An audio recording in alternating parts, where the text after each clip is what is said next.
Boa noite a todos. Vamos dar início à nossa quinta aula de saúde coletiva, né? Do curso de agente comunitário de saúde. E hoje vamos falar da estratégia de saúde da família e a saúde do trabalhador, ok? Em falando de saúde dos trabalhadores, né? A saúde do trabalhador reflete a um campo da saúde coletiva, do saber que visa compreender as relações entre o trabalho e o processo de saúde e doença. Considera a saúde e a doença como processos dinâmicos, estreitamente articulados com modos de desenvolvimento produtivo da humanidade num determinado momento histórico. Parte do princípio de que a forma de inserção dos homens, das mulheres e das crianças no espaço de trabalho contribui decisivamente para formas específicas de adoecer e morrer. O fundamento de suas ações é a articulação multiprofissional, interdisciplinar e intersetorial. Sua abordagem busca superar a saúde ocupacional e a medicina do trabalho, pois além da medicina e engenharia de segurança, inclui outras disciplinas, a epidemiologia, a administração e o planejamento em saúde e as ciências sociais em saúde, tá? Então, é uma área de conhecimento dentro da saúde coletiva, né? Então, pensando em saúde da coletividade, vai entrar a saúde dos trabalhadores, tá? O processo de saúde e doença, né? É um processo dinâmico, né? E ele depende de vários fatores. Um deles vai estar ligado às condições de trabalho, né? Quando a gente vai falar também em saúde do trabalhador, a gente vai falar muito mais do que a saúde ocupacional e a medicina do trabalho, né? Então, vai muito além desses campos. Engloba esses campos? Claro, gente. Mas vai muito além, né? A gente vai ver ali a epidemiologia, a administração e planejamento em saúde, as ciências sociais em saúde, né? A gente vai ver campos querendo olhar o trabalhador como um todo, ok? Perdão, gente, eu dei uma informação errada. Realmente é a aula 6 hoje, tá? Então é a sexta aula de saúde coletiva. Continuando, o movimento de saúde do trabalhador ou da trabalhadora organizou-se no Brasil ao longo dos anos 80. Então já tem um bom tempo aí, né? Que já existe, que já se fala no Brasil em saúde do trabalhador. No bojo do processo de redemocratização do país e da luta pela reforma sanitária, que culminou na instituição do Sistema Único de Saúde. Então foi ele pensado no SUS, idealizado o SUS, né, colocado em prática, pela Constituição Federal de 1988, que tornou a saúde um direito de todos e um dever do Estado, ok? Ao estabelecer a saúde como direito de cidadania e dever do Estado, a Constituição Federal garantiu a atenção integral à saúde para todos os trabalhadores, independente do tipo de vínculo que possuem no mercado de trabalho. Lembra quando a gente falou lá na primeira aula de agente comunitário de saúde que antes era o INAMPS, né? Que somente as pessoas com vínculos empregatícios, né?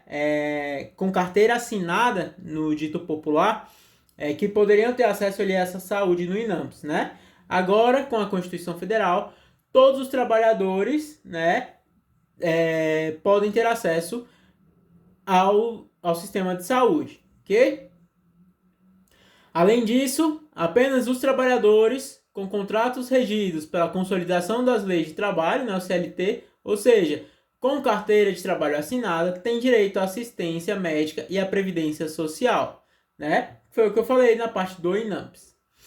Assim, o compromisso do SUS com a vida e a saúde dos trabalhadores tem por referência sua inserção no processo produtivo e o processo de trabalho, desde o início da vida laborativa, qualquer que seja a atividade de trabalho, incluindo os períodos de inatividade, né, o desemprego, aposentadoria e velhice. Esta compreensão tem implicações importantes sobre as práticas de saúde. Então, vamos ver os trabalhadores, quando eles vão ser admitidos ou demitidos, né?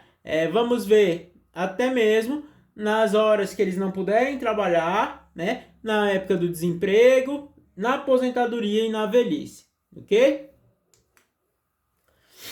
Cabe ressaltar que para o SUS, né, o Sistema Único de Saúde, trabalhadores são todos homens e mulheres que trabalham na área urbana ou rural, independente da forma de inserção no mercado de trabalho, seja ele formal ou informal, de seu vínculo empregatício, seja público ou privado, assalariado, autônomo, avulso, temporário, cooperativo, aprendiz, estagiário, doméstico, aposentado ou até mesmo desempregado, né? Então ali quando a gente vai falar de trabalhador no âmbito saúde, é toda pessoa que tem de alguma forma um trabalho, seja ele qual for, né? Seja de qual categoria for, ou tem idade ali para trabalhar, ok? Porque até os desempregados vão entrar como trabalhadores também, ok? No que se refere à população em geral, é preciso ter em mente os diversos problemas de saúde relacionados aos contaminantes ambientais causados por processos produtivos danosos ao meio ambiente. Vale citar, por exemplo, o problema dos garimpos, da utilização de agrotóxicos, de reformadoras de bactérias e de indústrias siderúrgicas, cuja contaminação ambiental acarreta problemas de saúde para a população como um todo, além daqueles específicos da população trabalhadora. Vamos supor, tenho trabalhadores ali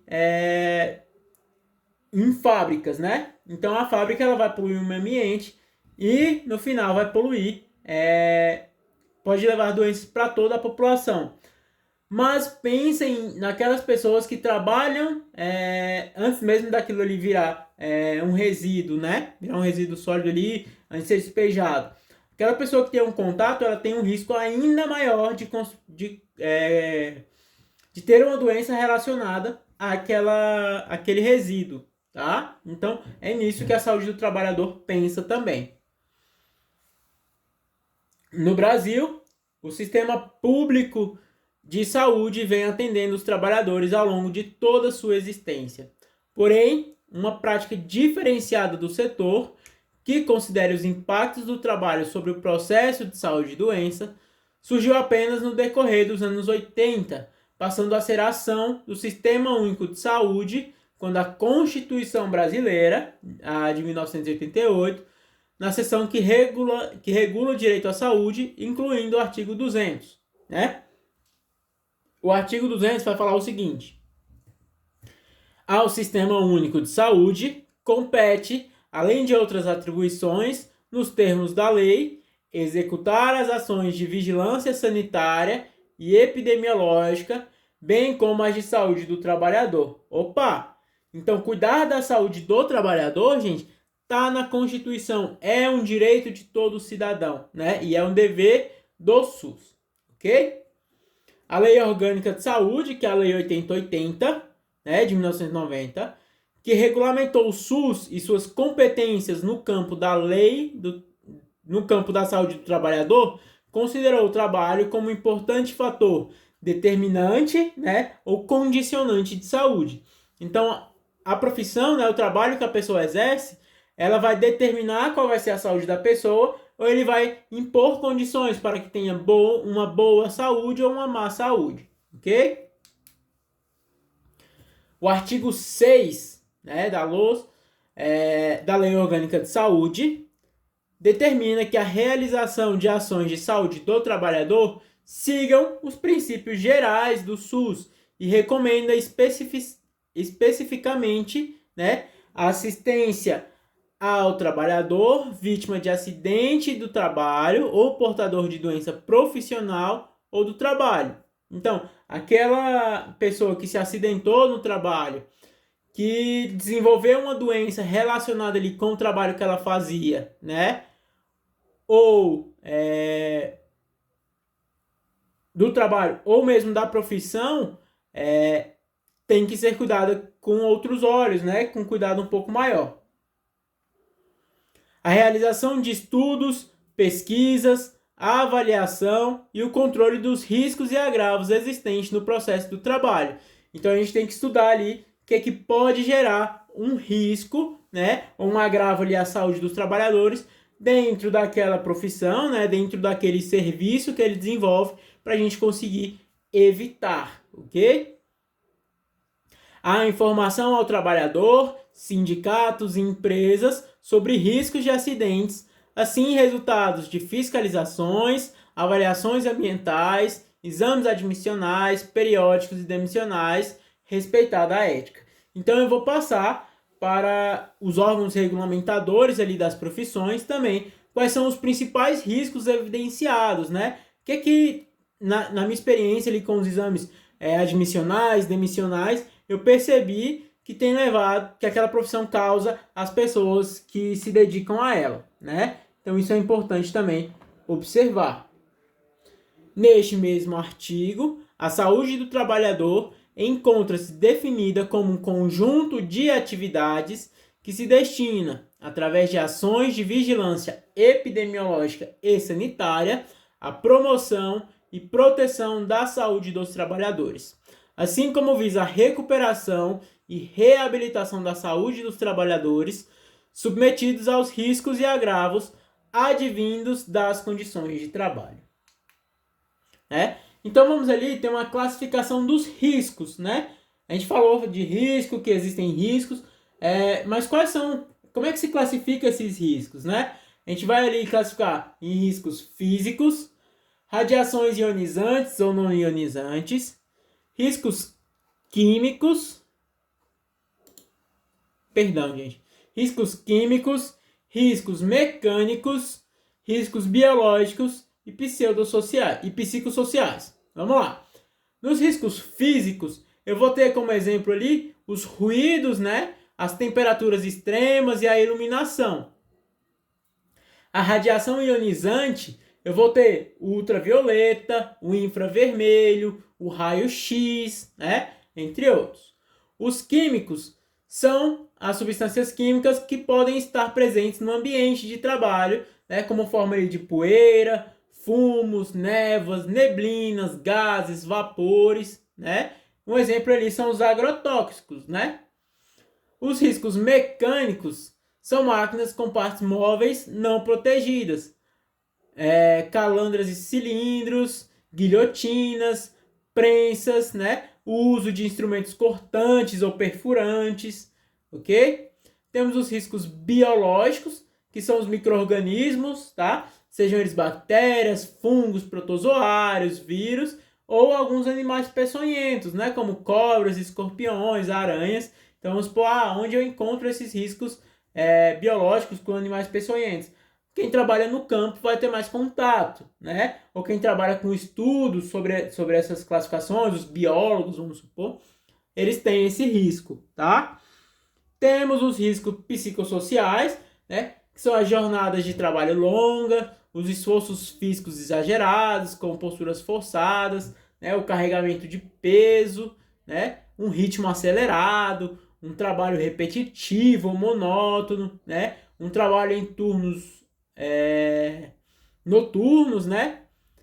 Desemprego, vínculos precários ou assistência de vínculos trabalhistas, ok? Então essas aí são as classificações dos riscos que os trabalhadores correm, ok? Vamos falar um pouquinho sobre o ambiente de trabalho, ok? Conhecendo este risco no ambiente de trabalho, consegue-se dar um suporte ao trabalhador, pois identificamos quais os equipamentos de proteção individuais que são necessários para o exercício de sua atividade e consegue-se minimizar os riscos atuando na prevenção de acidentes e promoção da saúde, né? E ainda o bem-estar dos profissionais.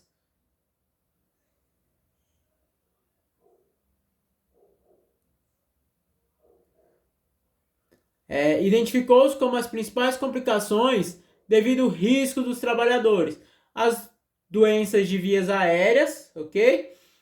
A perda auditiva induzida por ruídos, então quem trabalha em fábrica, né, que tem muito barulho ali, tem que usar os tampões de ouvido, né, por causa dessa perda auditiva. A LERA ou DOR, que é a lesão por esforço repetitivo, ou distúrbio osteomuscular relacionado ao trabalho, né? Quem trabalha aí com digitação, em banco, né, principalmente, que trabalha muito digitando, geralmente tem ali a LER, né, que é a lesão por esforço repetitivo, tá? Tem-se as intoxicações exógenas, né, causadas ali por químicos, agrotóxicos, até mesmo na parte de saúde, encontramos ali os técnicos de enfermagem, gente, com intoxicação devido às medicações, né? Porque quando se quebra uma ampola de medicação, ela solta ali um gás dentro ainda que pode gerar uma intoxicação, ok? Temos as picadas de animais peçonhentos, tá? Temos as dermatoses ocupacionais, temos também o distúrbio mentais e do trabalho, tá? Hoje se tem discutido muito sobre a felicidade no campo de trabalho, né? E tem estudado muito sobre burnout, tem se pensado muito na saúde do trabalhador como nível de felicidade, né? Para evitar justamente esses distúrbios mentais e distúrbios do trabalho, ok?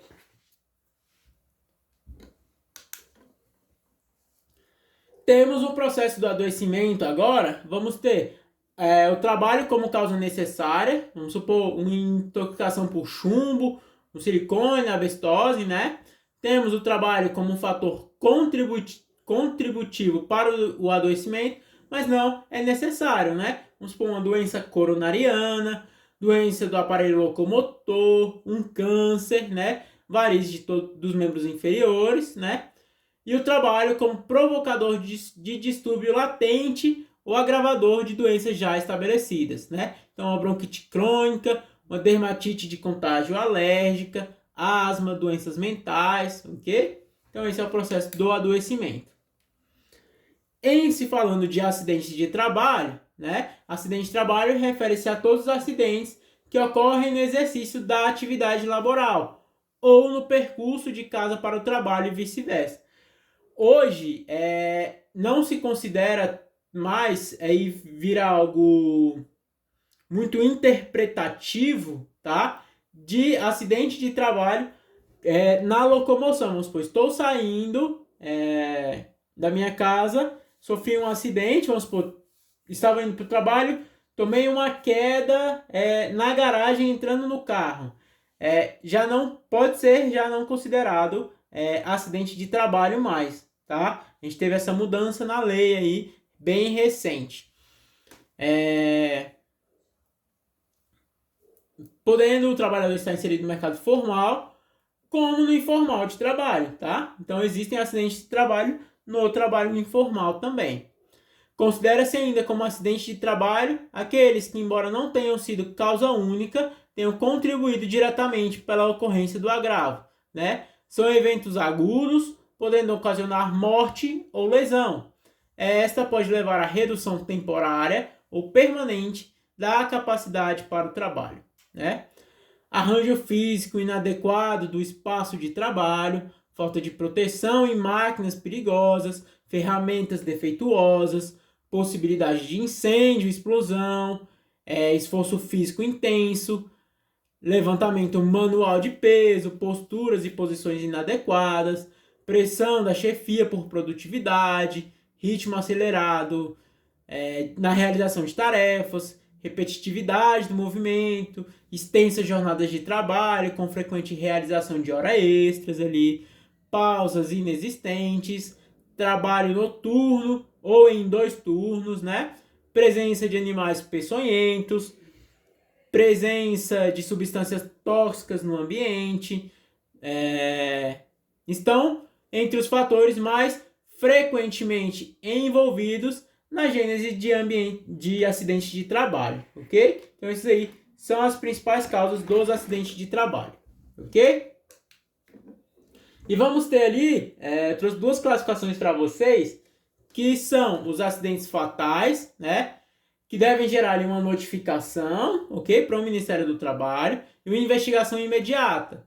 Em se tratando de acidentes ocorridos com trabalhadores no mercado formal, acompanham a emissão de comunicado de acidente de trabalho pela empresa e deve fazê-la até 24 horas após a ocorrência do evento. Então, um acidente fatal é aquele acidente que tem uma morte, tá? Devido ali ao acidente de trabalho. Temos acidentes graves, né? Então, serão considerados acidentes graves acidentes com trabalhador menor de 18 anos, independente da gravidade. Se foi só um corte no dedo, ainda é um acidente grave, tá? Acidente ocular, né? Uma fratura fechada, aquela fratura aberta ou exposta, fratura múltipla, traumatismo de crânioencefálico, né? Traumatismo de nervos e medula espinhal, eletrocontusão, asfixia traumática ou estrangulamento, politraumatismo, tá? Afogamento, traumatismo de tórax, abdômen ou bacia com lesão, tá? Ferimento com menção ou lesão visceral, ou de músculo ou de tendão. Amputação traumática, lesão por esmagamento, queimadura de terceiro grau, traumatismo de nervos e de medula espinhal, intoxicação agudas, tá? Esses aí são os acidentes graves, considerados graves. Professor, eu tive uma queimadura, mas foi uma queimadura de segundo grau. Ele não vai entrar como grave, vai entrar como intermediário, tá? Eu trouxe graves e fatais para vocês, porque eles são os principais que a gente tem que ficar sempre de olho. Voltando ali a falar da saúde do trabalhador, né, como de modo geral, deste modo, a organização das ações de saúde direcionadas ao trabalhador nas diversas instâncias da rede SUS deve considerar que o processo de saúde e doença dos trabalhadores é constituído socialmente, né? Então, ali é pela sociedade esse processo de saúde e doença. O trabalhador é sujeito da saúde e possui saberes e conhecimentos sobre o seu trabalho e sobre a repercussão deste sobre sua saúde, e devem ser considerados no planejamento e na execução das ações de saúde. É essencial a participação dos trabalhadores, da comunidade e do controle social em todas as instâncias e etapas da organização das ações e serviços de saúde. A integralidade das ações de saúde pressupõe que as ações preventivas e curativas são indissociáveis, porém, como primazia das ações de promoção e da vigilância em saúde. A articulação intrasetorial e intersetorial das políticas e práticas de saúde, na perspectiva da transversalidade, é fundamental para garantir cuidado resolutivo e de qualidade. Agora vamos falar um pouquinho sobre os eixos, né, da saúde do trabalhador. O primeiro é a promoção da saúde, né? Reconhecer o trabalhador como promotor de saúde e não apenas produtor de sofrimento, tá? Adoecimento e morte. Mais do que mudanças de comportamento favoráveis à saúde, as ações de promoção à saúde devem buscar o empoderamento e fortalecimento da autonomia dos trabalhadores na luta por condições dignas de trabalho.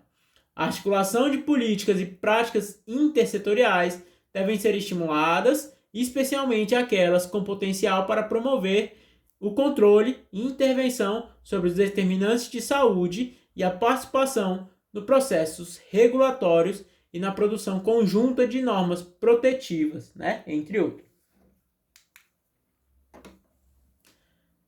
O segundo eixo, como a assistência à saúde, né?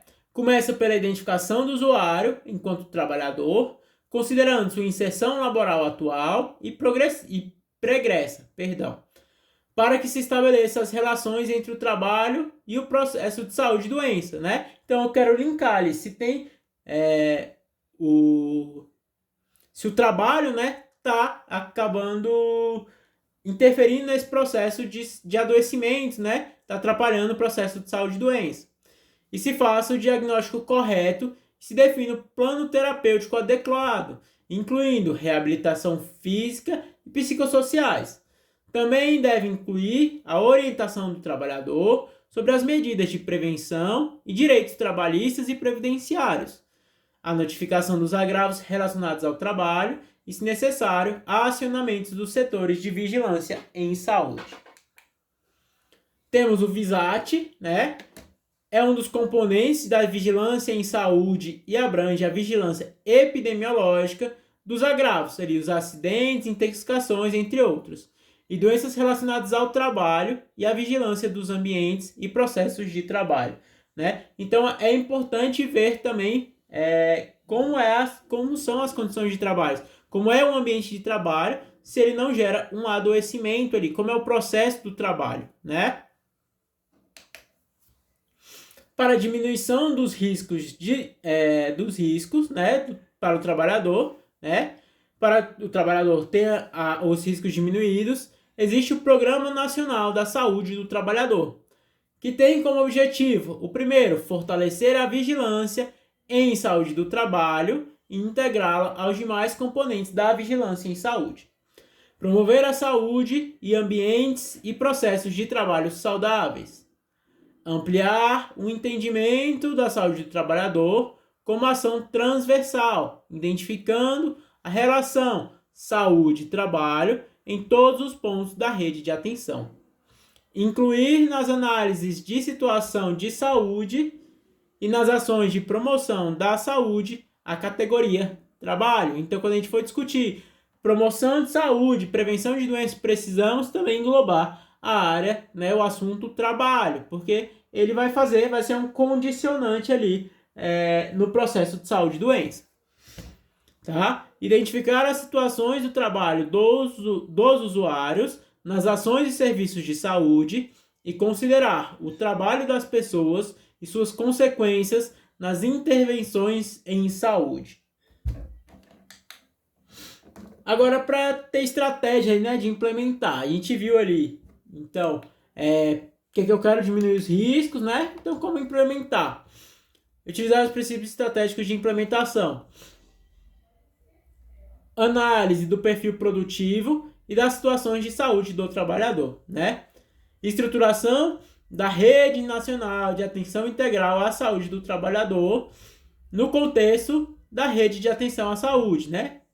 Ações junto aos APS e a urgência e emergência. Ter uma atenção especializada, o fortalecimento e ampliação das articulações entre os setores, tá? O estímulo à participação da comunidade, dos trabalhadores e do controle social, tá? Desenvolvimento e capacitação de recursos humanos e apoio ao desenvolvimento, né, de estudo e pesquisa. Tá bom, gente? Essa foi nossa aula de hoje. Muito obrigado pela presença de todos. Fiquem bem.